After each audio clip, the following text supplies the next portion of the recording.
Shalom. All praises to Yahweh, Ba'ashem, Yahushai, Ba'ashem, Rakakwadash. Double honors to the apostles and elders of Great Millstone, and peace and blessings to the 144,000 and the rest of the elect.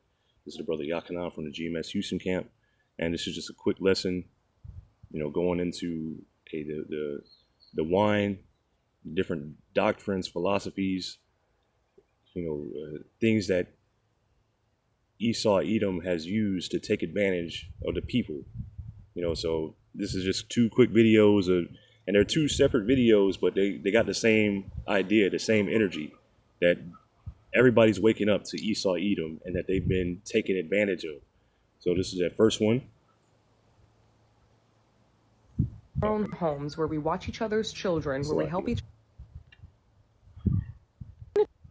leave my village, where we grow our own food, where we build our own homes, where we watch each other's children, where we help each other in times of need, so I can go to the big city, so I can get an education, so I can get a job, so I can earn money, so I can pay for a home, so I can pay for food, so I can pay for childcare, so I can pay for domestic care, so that I have more time to spend at work, so I can earn more money, so I can pay for a home, so I can pay for food, so I can pay for childcare, so I can pay for domestic care, so that I have more time to spend at work, so I can earn more money, so I can pay for... When I had all those things to begin with in the village?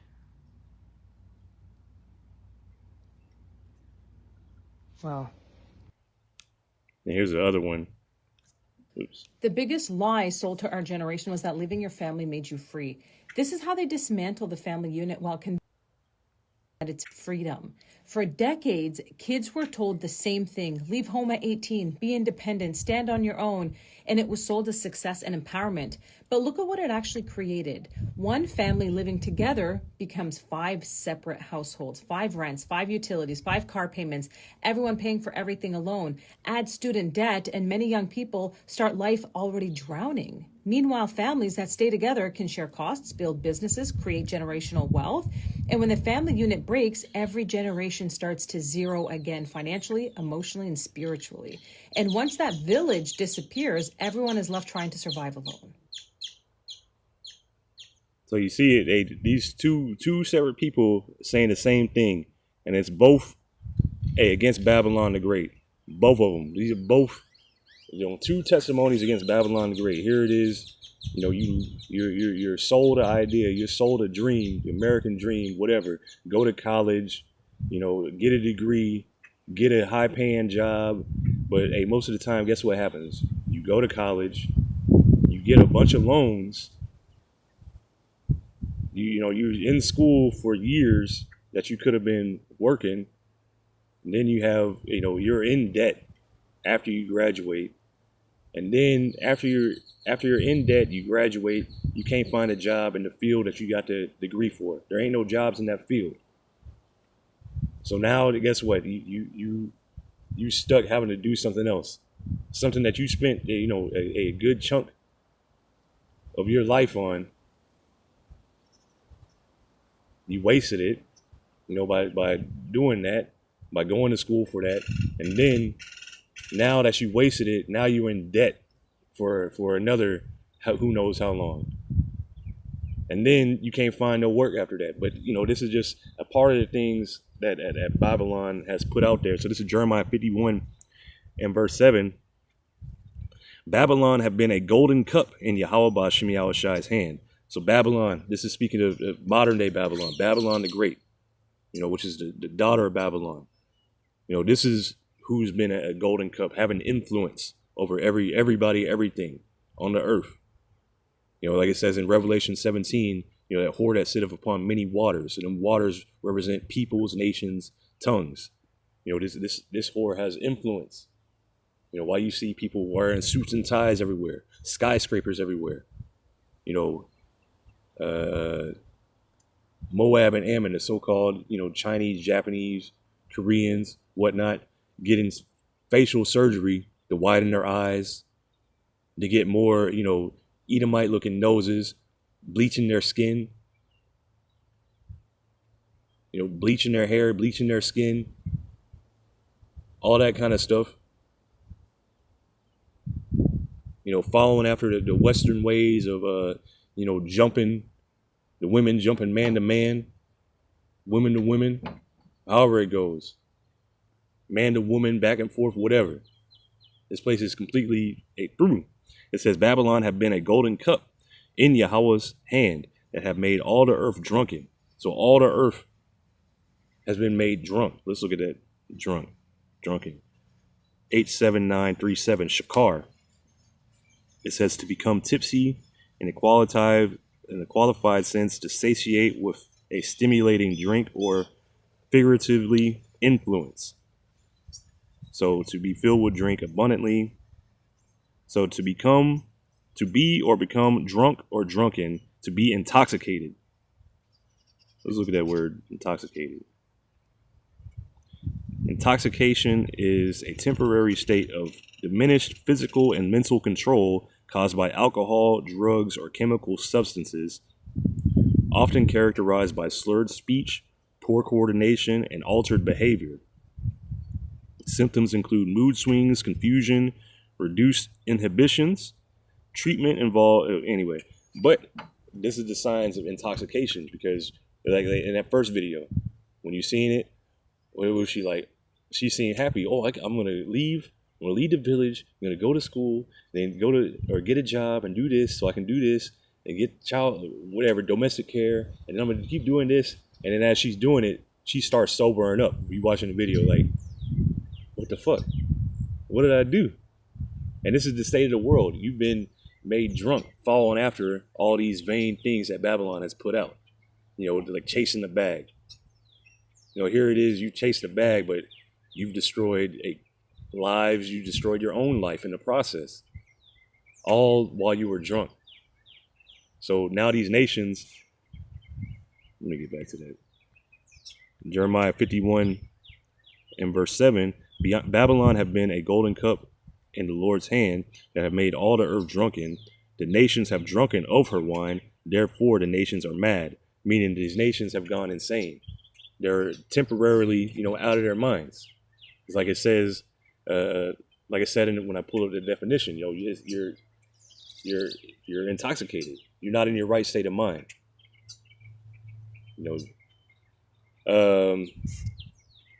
Matter of fact, we get that word for mad. This is, it's halal. It says here, halal H1984. And it says, to make a show, to boast, no, thus to be clamorously foolish, to rave. So these people are out of their minds right now.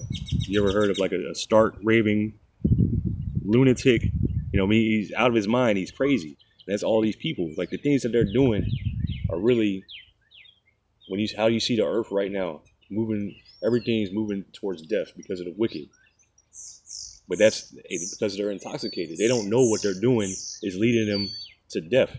And now that they're realizing it, what they're doing is leading into more debt, to being separated from their families and whatnot. This is all under the wicked's hand right now. The earth is given into the hand of the wicked. But this is Proverbs 27 and verse 6 in the Amplified. Faithful are the wounds of a friend who corrects out of love and concern.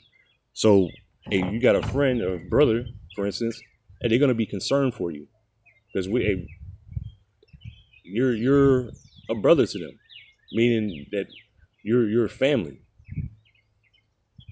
And we're not necessarily talking about physical brothers, but spiritual, in the spiritual sense, in this brotherhood. We're all brothers amongst each other, and we should take care of each other, be concerned for one another, and that correction comes through rebuke. If you got too much influence come from Babylon on you, you're not acting in a spiritual sense. But when you get that correction, it's out of love, it's out of concern. Because once again, guess what? We're not only are we sheep, but we're also shepherds to each other. We're supposed to watch over each other, be each other's keepers.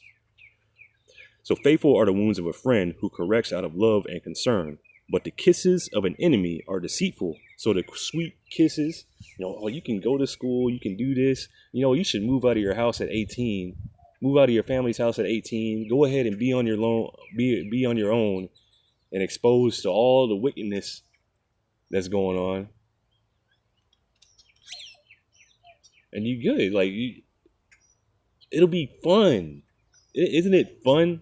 Like getting out there on your own and you know being separate from your families.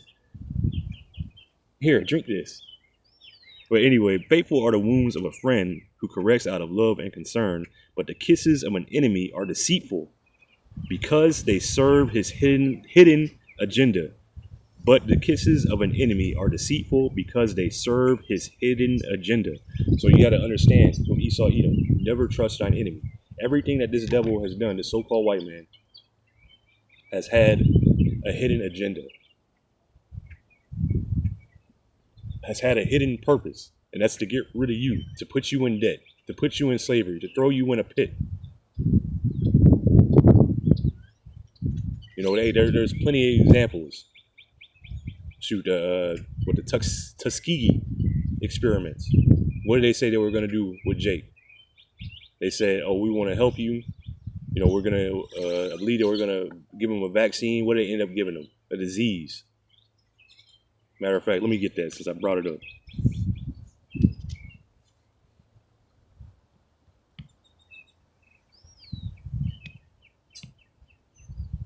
Is that how you spell it? Oh.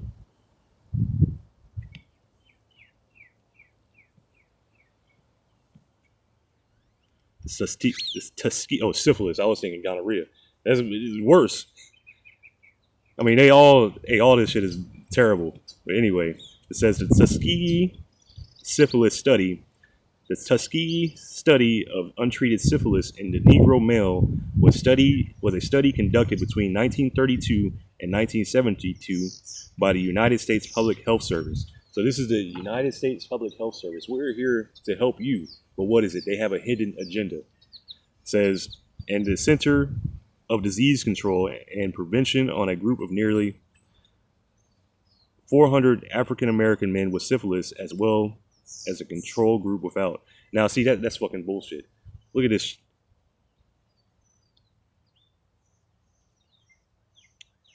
Nah.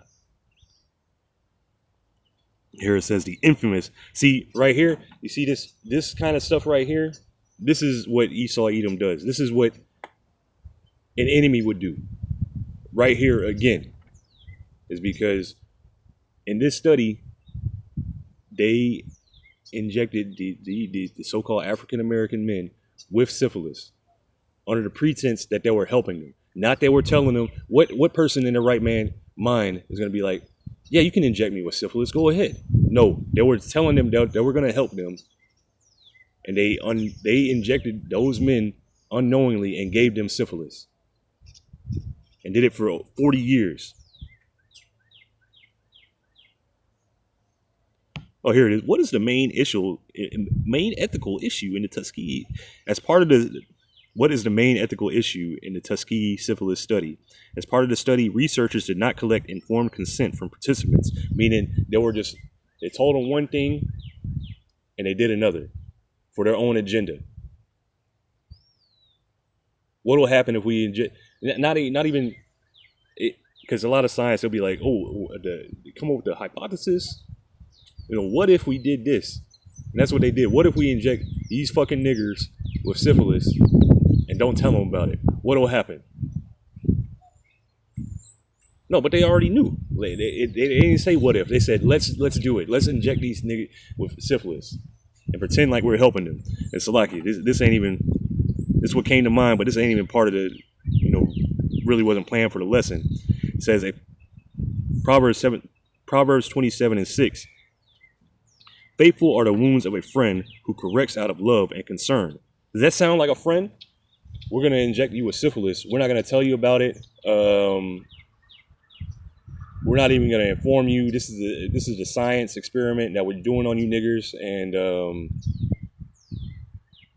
yeah, ain't nobody. And then after we get found out about it, we're going to go to Guatemala. So yeah. Faithful are the wounds of a friend who corrects out of love and concern. That's not somebody that's concerned. Somebody that's going to purposely give you a disease. Does that sound like somebody is doing something out of love and concern for you? Somebody that'll break up your family? just so the money can be multiplied off your misery? Does that sound like a friend? Does that sound like somebody that's concerned about you? But the kisses of an enemy are deceitful because they serve his hidden agenda. Yeah, we're going to help you. We're going to get you housing. You got to get that man out the house, though. You want this WIC, you want this the child support, you should put that man on child support. Look at him. They serve his hidden agenda. This is Habakkuk 2. And I'll start at verse 4. Behold, his soul, which is lifted up, is not upright. Behold, his soul, which is lifted up, is not upright in him, but the just shall live by his faith. So who's that? Who's that had this lifted up soul? Lifted up. That's Esau Edom. His spirit is crooked. He can't do right. Matter of fact, there's another precept, but it escapes my mind right now. It's basically like if he does good, it's by constraint. Roughly paraphrasing, but yea, also because he transgresseth by wine. Here's that wine again. How is he transgressing? By the wine, by his doctrine, by his philosophies, different things that he puts out, by his false medical, information, by his pseudosciences. Because also because he transgresseth by wine, he is a proud man, neither keepeth at home. This man is far away from his home. This man's home is in Mount Seir. This land, America, this ain't his home. And he's always in somebody else's land, telling them what to do.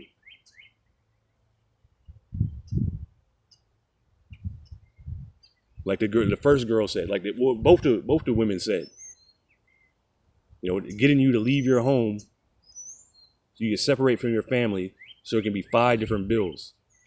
So you can do the same thing that you had when you were at home, away from home, but separate. We're making it harder. And you're paying them instead of building your, generational and family wealth.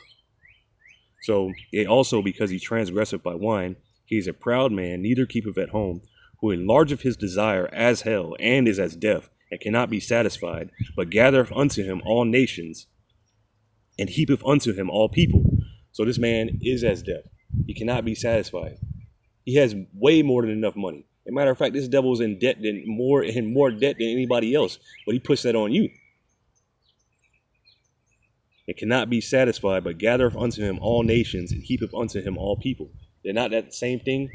The 2 videos? Then people, fell into that wine, fell drinking that wine, and now they're part of that heap. Them people that are heaped on Babylon the Great, thrown into the melting pot. Babylon the Great being a great melting pot. This is how the people come here. They get intoxicated by that American dream, by all the shiny lights and all that kind of stuff. This is how you get duped. Shall not all these take up a parable against him and a taunting proverb against him, and say, woe to him that increaseth that which is not his. How long? And to him that ladeth himself with thick clay.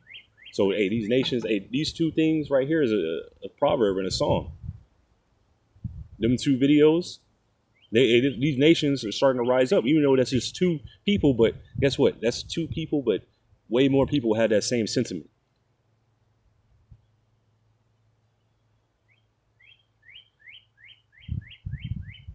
That's all and that thick clay. That thick clay is heavy debts. Ibadyat. So let's get that real quick. H5671. Ibadyat means weight of pledges or heavy debt. Heavy debts. Let's look at that. Heavy debts. And I'm gonna wrap up pretty soon. It says, I just wanted a definition. It says managing heavy debts requires immediate action. Assess your total debt to income ratio, ideally under 36 to 43%. Create a strict budget, contact credit anyway. Here we go. Is high debt to income ratio. Over 40% of gross income goes to debt repayment. Borrowing to live, using credit cards to pay for basic daily expenses. Struggling with minimums, inability to pay more than the minimum payment or falling behind. Constant financial stress, experiencing anxiety about money and lack of emergency safety savings. So all these things, hey, I guarantee a good number of the people that dwell in Babylon the Great have experienced this around the world too. Experienced all them things. And here it is, even a post somebody said, I'm in so much debt and I don't know how to handle it. I have 76K in debt and I'm 24 years old and make 45K a year. This debt is from a personal loan, student loan, auto loan, and credit card. God, no. But I guarantee this person probably moved out when they were 18, weren't taught about loans. They just thought it was probably free money, whatever. You know, once they turn 18, parents probably said, hey, you're out the house, you're on your own, you're 18 now. You got to be a free bird. Go chase that American dream. But hey, this is what's being said. Woe unto them. Woe unto him that increaseth that which is not his, and how long? And to him that it ladeth himself with thick clay. So you're laying heavy debts on all the citizens, where people are posting like that. I don't know what to do. They can't get out of it. It's thick clay. You charge usury. Here it is, you thinking that you're paying off your debt, and all you're doing is paying off, the interest on the debt. You're not even paying the actual debt. You're paying the interest. You trap people to where they can never get out of a pit.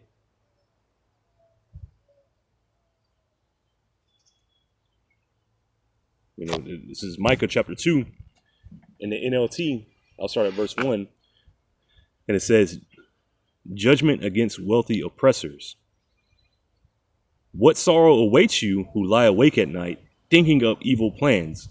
So hey, you got terrible things coming. You spent countless, nights with think tanks, councils, different meetings, summits, all this kind of stuff to work up evil plans. The Tuskegee experiment, that had to be a council. That had to be thought up. That had to be, orchestrated. That had to be coordinated.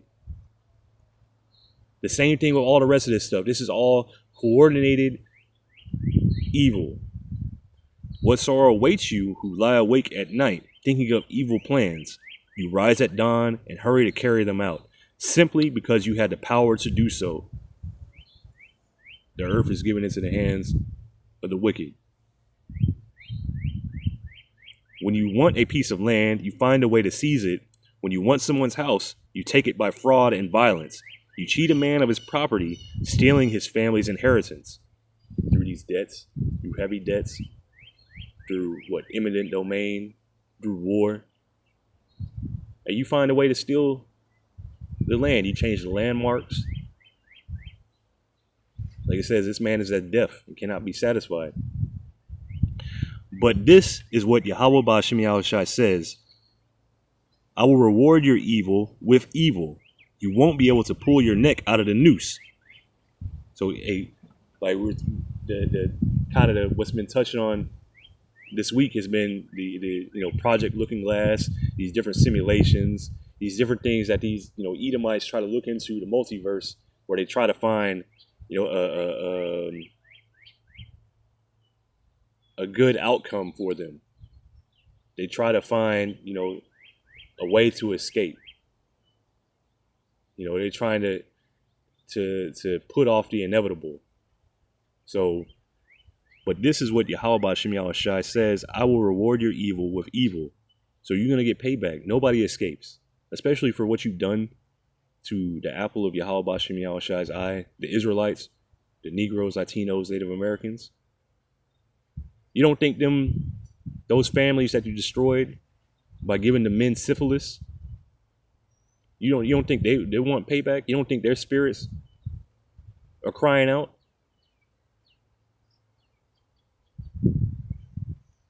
You don't think that's here it is. Not only did you injected them with syphilis, but then what does that do? They come back home to their wives. They probably think that they've been messing around or whatever, which you think they've been messing around, so they fucking leave their spouse or whatever because they gave them a STD because they got it from you. Destroying the whole family. Now the whole reputation, everything is destroyed. The whole structure is destroyed because of you. No telling how many families broke apart because of that. The ripples that have happened. So the evil that's coming to you, Esau, Edom, you're not going to be able to escape. It don't matter how many different Marvel movies you make. It says, I will reward your evil with evil. You won't be able to pull your neck out of the noose. You will no longer walk around proudly, for it will be a terrible time. So you're not going to escape this judgment. You're not going to escape the wrath of Yahweh B'Shem Yahushai. You're not going to escape, Yahushai returning on his chariot. You're not going to escape Yahushai and the Israelites. When they come with them chains and fetters to grab you up, to put you into slavery, you're going to put this earth back in order, boy. And that day your enemies will make fun of you by singing this song of despair about you.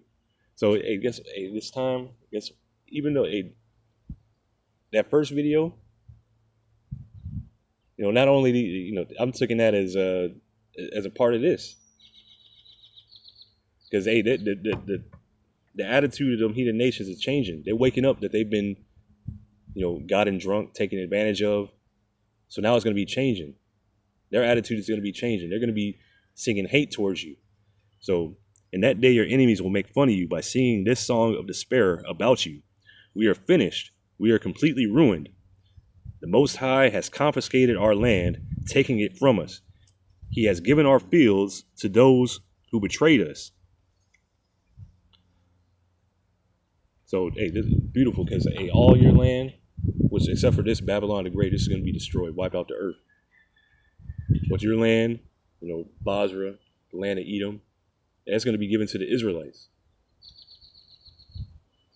You ain't going to have no inheritance, Esau. You ain't even going to be on the earth after 1,000 years of your servitude, of your slavery.